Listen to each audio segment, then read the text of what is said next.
Hello viewers, welcome back to deep tech trends. आज के lecture में हम पढ़ेंगे asynchronous storage. Asynchronous storage basically है क्या? ये एक अनइनक्रप्टेड एसिंक्रोनाइज स्टोरेज है। परसिस्टेंट स्टोरेज इसका मतलब ये होता है कि इसमें जो भी डेटा हम स्टोर करेंगे ये यूज़र के अपने मोबाइल यानी यूज़र के जो स्मार्ट डिवाइस होगा उसके अंदर ये डाटा सारा स्टोर होगा। ठीक है, और ये हमें अलाउ करेगा कि हम इस डेटा को रिट्राइव करें, रिमूव करें, क्लियर करें, यानी हम पूरा क्राउड ऑपरेशन परफॉर्म कर सकते हैं एसिंक्रोनाइज स्टोरेज को यूज करके। इसमें बेसिकली होता है क्या है कि एक फाइल क्रिएट होता है यूजर के मोबाइल के अंदर। वो फाइल जब तक यूजर के मोबाइल के अंदर रहता है जब तक यूजर हमारी एप्लीकेशन को रिमूव नहीं करता या हमारी ऐप को रिमूव नहीं करता। ठीक है। अच्छा, एसिंक्रोनस स्टोरेज बेसिकली हम यूज किस लिए कर रहे हैं? क्या इसके अंदर हमें बहुत ज्यादा स्टोरेज सेव कर सकते हैं? नहीं, बिल्कुल भी नहीं। क्योंकि एसिंक्रोनस स्टोरेज बेसिकली क्या, एक फाइल बनता है हमारे यूजर जो है या क्लाइंट है जो भी इस एप्लीकेशन को स्टोर करेगा या इंस्टॉल करेगा अपने मोबाइल के अंदर, उसके मोबाइल के अंदर एक फाइल बन रही है। तो एसिंक्रोनस स्टोरेज के अंदर हम बेसिकली क्या करते हैं, जैसे यूजर की आईडी हमें स्टोर करवानी हो, हमें कैशे को मैनेज करना हो, हमें ऑथेंटिकेशन जो कोड होगा या की होगा उसको मैनेज करना हो, उस चीज़ों के लिए हम क्या करते हैं, एसिंक्रोनाइजेशन स्टोरेज को यूज़ करते हैं। अब फॉर एग्जांपल आपको क्या करना है, अपनी एप्लीकेशन के अंदर वन टाइम लॉगिन इंप्लीमेंट करना है, यानी यूज़र सिर्फ वन टाइम लॉगिन करे, बार बार यूज़र से लॉगिन ना पूछा जाए, यानी बार बार वो लॉगिन ना करे। अगर उसने वन टाइम लॉगिन कर लिया उसके बाद जब कभी भी यूज़र आए उसको दोबारा से लॉगिन करना ना पड़े। तो इस चीज़ के लिए भी एसिंक्रोनाइजेशन स्टोरेज बेसिकली बेस्ट है। ठीक है। अब सबसे फर्स्ट देखते हैं कि हम क्या करना है, किस तरह से हम इसको इम्प्लीमेंट करेंगे। तो जाहिर सी बात है, सबसे फर्स्ट हमारे पास क्या होगा कि इसका एक लाइब्रेरी आता है, वो लाइब्रेरी हमें इंस्टॉलेशन करनी होगी। अच्छा, 0.62 वर्जन से पहले जितने भी वर्जन थे उनके अंदर asynchronization storage as a default available था, लेकिन उसके बाद जितने भी वर्जन आए उनके अंदर ये एज अ डिफॉल्ट अवेलेबल नहीं है। ठीक है। तो अब हम क्या करते हैं, सबसे पहले क्रोम ओपन करते हैं। क्रोम ओपन करने के बाद हम जाएंगे npmjs.com में। ठीक है। npmjs.com बेसिकली क्या है, इसके अंदर जितने भी रिएक्ट नेटिव, रिएक्ट जेएस के जो लाइब्रेरीज है वो सारे के सारे अवेलेबल है। ठीक है। वहाँ पे आप जब किसी भी लाइब्रेरी को आप क्लिक करोगे डायरेक्टली आपको उसके डॉक्यूमेंटेशन में ये लेके जाएगा। ठीक है। जैसे हमें क्या करना है, एसिंक्रोनाइजेशन स्टोरेज की बात कर रहे थे, हमने लिखा रिएक्ट नेटिव एसिंक्रोनाइजेशन स्टोरेज। ठीक है। तो ये देखो सबसे फर्स्ट वाला ये लिंक हमारे पास आ रहा है, इसके ऊपर हम क्लिक करेंगे। क्लिक करने के बाद ये क्या करेगा, हमें रिजल्ट देगा। ठीक है। तो ये जा रहा है सर्चिंग के अंदर। अब यहाँ पे हम आ गए, तो अब हमें क्या करना है, इसको इंस्टॉलेशन करना है। तो यहाँ पे देखो कुछ भी चीज़ डेटा अवेलेबल नहीं है इसके बारे में, तो फिर हम क्या करेंगे, यहाँ से जो है हमारे पास इसको हम कॉपी करेंगे क्योंकि ये लाइब्रेरी है। तो इंस्टॉलेशन हम किस तरह से करते हैं, हम लिखते हैं npm इंस्टॉल और उसके बाद हम लाइब्रेरी नेम को यहाँ पे पेस्ट कर देंगे। इससे क्या होगा, हमारी लाइब्रेरी यहाँ पे इंस्टॉलेशन हो जाएगी। ठीक है, अपने एप्लीकेशन के अंदर। अब हम करेंगे क्या, हम डेटा स्टोर भी करवाएंगे, डेटा को रीड भी करवाएंगे और डेटा डिलीट भी करवाएंगे अपनी एप्लीकेशन के अंदर। ठीक है। तो उसके लिए हमें तीन बटन्स की नीड होगी और तीन फंक्शंस हमें चाहिए होंगे डिफरेंट। तो सबसे फर्स्ट जो लाइब्रेरीज है हमारे पास, उन लाइब्रेरीज को हम कॉल करते हैं। जैसे हमने बोला रिएक्ट इंपोर्ट किया हमने, और उसके बाद हमने जो भी कंपोनेंट्स हमें चाहिए कंपोनेंट्स हम क्या करेंगे, कॉल करेंगे। ठीक है। तो बाकी सारी ऑटोमेटिकली हो जाएंगी। उसके बाद हमें क्या करना है, एसिंक्रोनाइजेशन स्टोरेज को भी यहाँ पे इंपोर्ट करना होगा। तो नेक्स्ट हमने क्या किया, कांस्टेंट, हमें जो अपना डिफॉल्ट हम क्या बनाना है, डिफॉल्ट हमारा है ये होगा। ठीक है, फंक्शन। तो उसके बाद यहाँ पे हम देते हैं रिटर्न। अच्छा, रिटर्न के अंदर हमारे पास क्या आता है, व्यू। तो बाकी चीज़ें हम बाद में देंगे, फिलहाल हम सिर्फ मैं सिंपल एक प्रोग्राम जो हमारा है वो लिख रहा हूँ। उसके बाद हमने बोला एक्सपोर्ट डिफॉल्ट, तो क्या होगा, हमारा डिफॉल्ट ऐप होगा। अब इसको इम्प्लीमेंट करने के लिए जैसे मैंने कहा कि मुझे क्या चाहिए, तीन बटन्स चाहिए। तीन बटन्स किस लिए चाहिए वो भी मैं आपको बताता हूँ। सबसे पहले हमने टाइटल लिया, टाइटल के अंदर हमने लिखा सेव डेटा, ठीक है। उसके बाद हमने ऑन प्रेस यहाँ पे यूज किया। सेकंड हमने क्या लिखा, बटन टाइटल, और इसको हम क्या करेंगे, शो डेटा, इस पे भी ऑन प्रेस लगा देंगे, ठीक है। और उसके बाद हमारे पास क्या होगा, बटन टाइटल रिमूव डेटा, ठीक है। इस पे भी हमने क्या किया, ऑन प्रेस इवेंट लगा दिया, ठीक है। अब यहाँ पे क्या हुआ कि हमने तीन बटन बना लिए। अब इन तीनों बटन्स के लिए हमें क्या करना है, जाहिर सी बात है फंक्शंस बनानी होंगी, लेकिन यहाँ पे मैं एक स्टेट जरूर लूंगा। स्टेट इसलिए लूंगा ताकि मैं डेटा को यहाँ पे शो करवा सकूं, ठीक है। तो मैं यूजर आईडी के नाम से हमने एक स्टेट बनाया,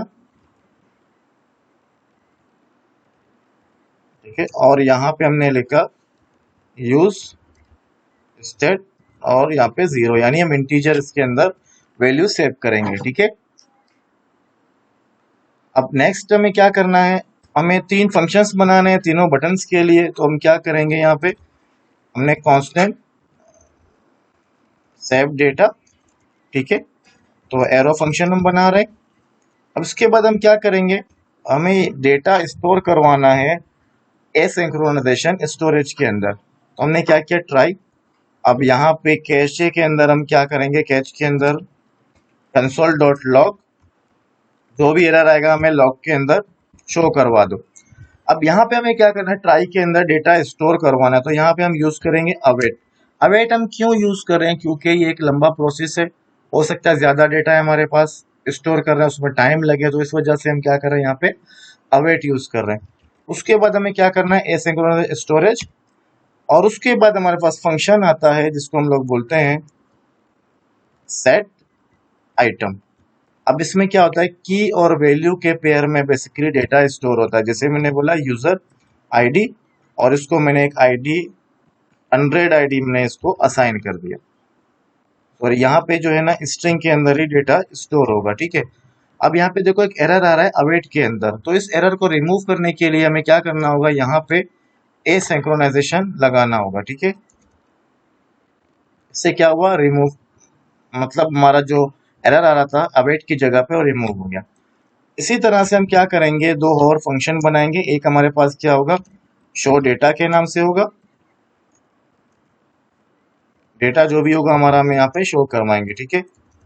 तो अवेट यूज करेंगे, इसलिए मैं यहाँ पे क्या कर रहा हूँ। अच्छा, ट्राई कैच हम लोग क्यों यूज कर रहे हैं, हो सकता है कि इसमें क्या हो, कोई एरर रिटर्न करे, और अगर इसने कोई एरर रिटर्न किया तो इससे क्या होगा, हमारा जो प्रोजेक्ट है या ऐप है वो क्या होगा, क्रैश हो जाएगा। तो क्रैश होने से बचाने के लिए हम क्या कर रहे हैं, एरर्स को हैंडल कर रहे हैं, ठीक है। तो अगेन यहाँ पे क्या होगा, कंसोल डॉट लॉग, तो यहाँ पे क्या होगा, एरर।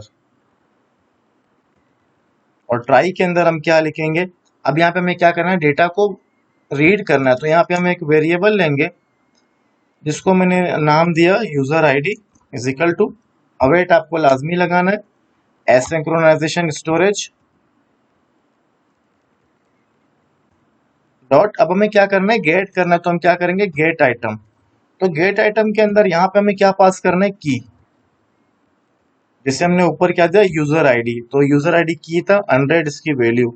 तो हमने क्या किया, यहाँ पे यूजर आईडी दिया, यूजर आईडी की वैल्यू क्या है, 100। तो 100 हमारे पास ये जो वेरिएबल है यूजर आईडी यहाँ पे स्टोर हो जाएगा। अब हमें क्या करना है, जैसे हमने स्टेट बनाया था ऊपर, तो मैं इस वैल्यू यूजर आईडी को उस स्टेट को असाइन कर दूंगा।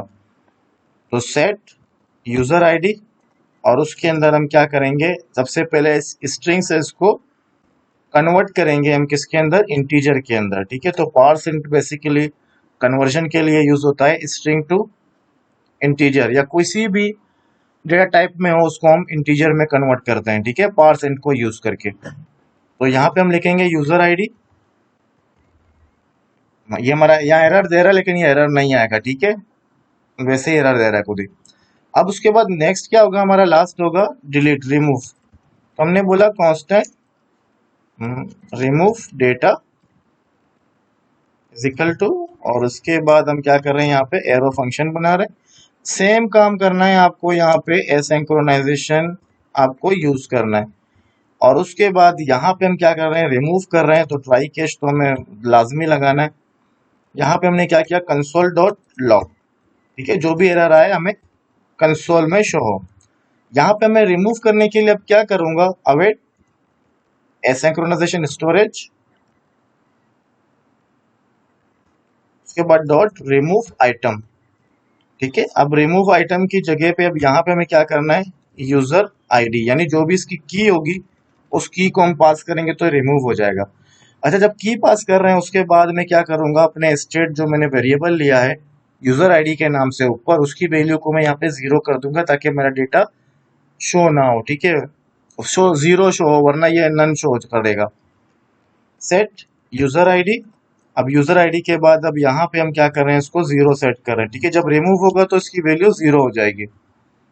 तो ये तीनों हमारे पास बन चुके हैं। अब यहाँ पे हम कॉल करते हैं इनको, तो ये क्या था, सेव डेटा, इसमें क्या था, शो डेटा, और इसमें क्या था हमारे पास, रिमूव डेटा।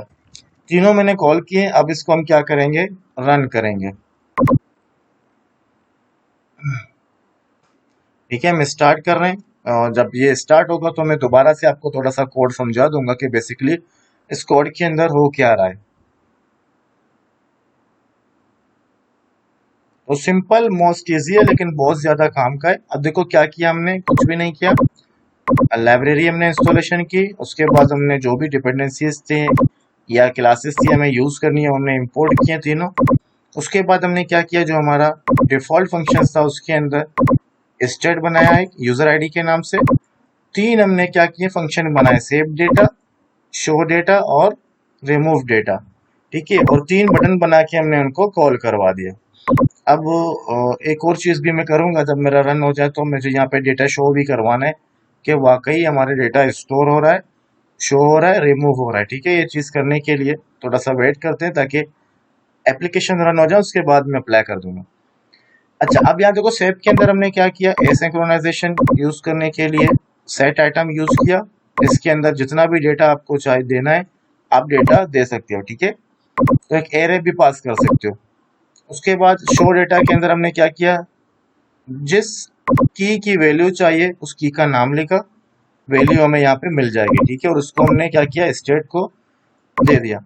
उसके बाद हमने क्या किया, एसिंक्रोनस स्टोरेज रिमूव करने के लिए यहाँ पे हमने जो भी वैल्यू हमें रिमूव करनी है उसकी आईडी हमने यहाँ पे दी है। तो हमारा प्रोग्राम रन हो चुका है, इसको जरा देखते हैं हम। अच्छा, ये तीनों बटन तो आ गए, लेकिन अब यहाँ पे कुछ शो नहीं हो रहा। तो उसके लिए फिर हम क्या करते हैं, यहाँ पे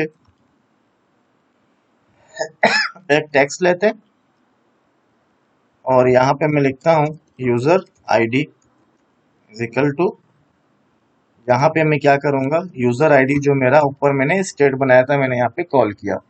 देखो अब मेरे पास आ गया। सबसे फर्स्ट क्या करेंगे हम, देखो शो करवा रहे हैं, ठीक है।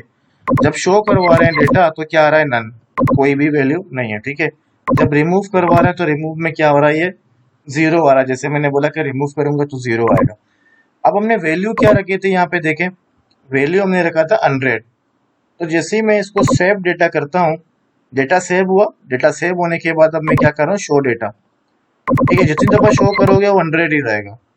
दोबारा सेव डेटा, शो डेटा। अब देखो सेव करने के बाद जब मैं शो कर रहा हूँ तो मुझे वैल्यू मिल रही है। जैसे ही मैंने रिमूव किया, रिमूव करने के बाद शो कर रहा हूँ तो क्या बना रहा है, नन, यानी कुछ भी नहीं है इसके अंदर। जब मैं सेव कर रहा हूँ, सेव करने के बाद शो डेटा पे क्लिक कर रहे हैं तो वैल्यू हमारे पास आ रही।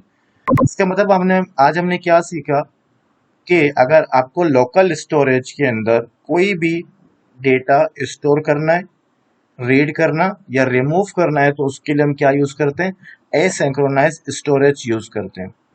आई होप कि आप लोगों को ये वीडियो अच्छी लगी होगी। इंशाल्लाह मिलते हैं नेक्स्ट वीडियो के अंदर। वीडियो को लाइक और शेयर कमेंट जरूर करना।